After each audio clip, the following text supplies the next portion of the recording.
Hello friends, today we are going to talk something very important, especially in relation to Angel One और Angel Broking, क्योंकि सेबी का एक circular आया था 2 जुलाई 2024 को। इस सर्कुलर में सेबी ने एक्चुअली ये कहा था कि भाई जो कॉन्ट्रैक्ट वैल्यू है जो अभी 5 लाख की है उसको बढ़ाकर हम 20 लाख कर देंगे। इससे क्या होगा कि जो स्पेकुलेटिव ट्रेडिंग है वो कम होगी और जो रिटेलर्स हैं, इन्वेस्टर्स हैं, उनको भी प्रोटेक्शन मिलेगा। तो ये जो सर्कुलर था ये 2 जुलाई को आया था, 2 जुलाई 2024 को, अभी करीब 15-20 दिन पहले। तो उस दिन जो शेयर मार्केट था उसका भी बड़ा नेगेटिव रिस्पॉन्स था और जितने भी ब्रोकिंग हाउसेस थे उनका भी बड़ा नेगेटिव रिस्पॉन्स था।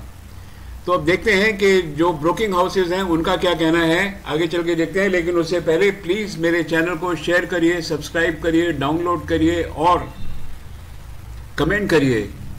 दोस्तों, मैं आपसे वादा करता हूं कि हम जब भी बात करते हैं तो बेस्ट शेयर्स की बात करते हैं और हमेशा पैसा कमाने की बात करते हैं। चलिए आगे चल के देखते हैं कि हकीकत में क्या है।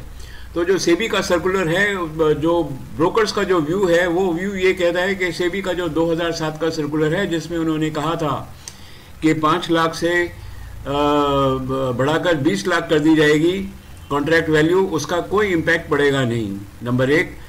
नंबर 2, ब्रोकर्स का कहना है कि जो ब्रोकर्स हैं वो बहुत ज़्यादा फ्री बीज देते हैं, जैसे रिसर्च रिपोर्ट देते हैं, बाई सेल कॉल देते हैं और भी न जाने क्या क्या फ्री देते हैं ब्रोकर्स को, उसके लिए वो लोग चार्ज कर सकते हैं। तीसरी बात कि फ़िलहाल 4 से 5 करोड़ रुपए, 4 से 5 करोड़ लोग ही ट्रेडिंग करते हैं और वो ऐसे एक्सपेक्ट करते हैं कि 20% इसकी एनुअल ग्रोथ है और इंडियन मार्केट में कम से कम 60 करोड़ से 65 करोड़ तक लोग होने चाहिए, भले ही इसको अगले 4-5 साल लग जाएं। तो जब तक जो ट्रेडिंग के जो लोग ट्रेडिंग करते हैं, जब तक उनके अंदर ग्रोथ आ जाएगी, यानी कि बेस में जब ट्रेडिंग जो लोग 4-5 करोड़ हैं, जब वो 10-12 करोड़ हो जाएगी, 15-20 करोड़ हो जाएगी, तो उससे तो ये जो कॉन्ट्रैक्ट वैल्यू है उसमें कोई फर्क नहीं पड़ेगा, बल्कि ज़्यादा फायदा होगा।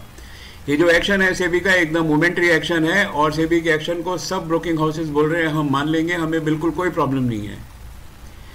सेबी का जो 2 जुलाई का सर्कुलर है इसको इफेक्ट में आना है 2 अक्टूबर से। लेकिन इतना ही नहीं, ये जो ऑर्डर है, ये जो अभी ऑर्डर आया नहीं है, ये सिर्फ एक कमेटी की रिकमेंडेशन है। ये ऑर्डर नहीं भी आ सकता है, ये ऑल्टर्ड भी हो सकता है सिग्निफिकेंटली और ब्रोकर्स की राय भी इसमें ली जा सकती है। तो सब पॉसिबिलिटीज़ हैं। बहरहाल इन्हीं पॉसिबिलिटीज़ के अंदर हमको शेयर मार्केट के अंदर खेलना है। अब देखते हैं कि एंजल ब्रोकिंग सबसे पुराना जो है ब्रोकिंग हाउस है, one of the oldest broking houses, इसलिए वहाँ पर जो फ्यूचर की ट्रेडिंग है वो भी मैक्सिमम होती है, इसलिए उसी को सबसे ज़्यादा इम्पैक्ट पड़ा है।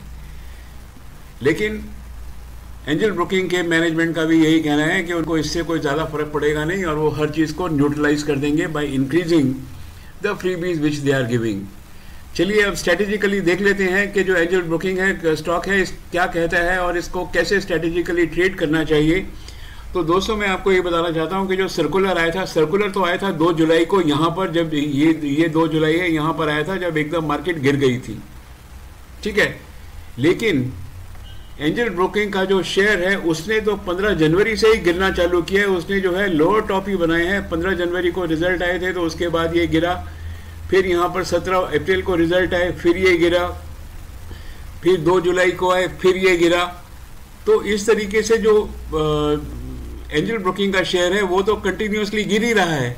तो क्या हम इसको ऐसा समझ लें कि इसकी जो गिरावट है, ये जो गिरावट है this is because of SEBI circular? मुझे नहीं लगता कि ऐसा है। बहरहाल आगे देखते हैं कि स्ट्रेटेजिकली हमको क्या करना चाहिए।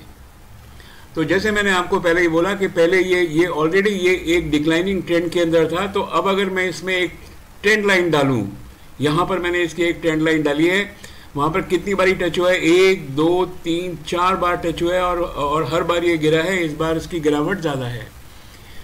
तो दोस्तों, अब सवाल ये है कि जब तक ये 2500 के ऊपर नहीं जाता इसके अंदर बाई नहीं बनती। That is number 1।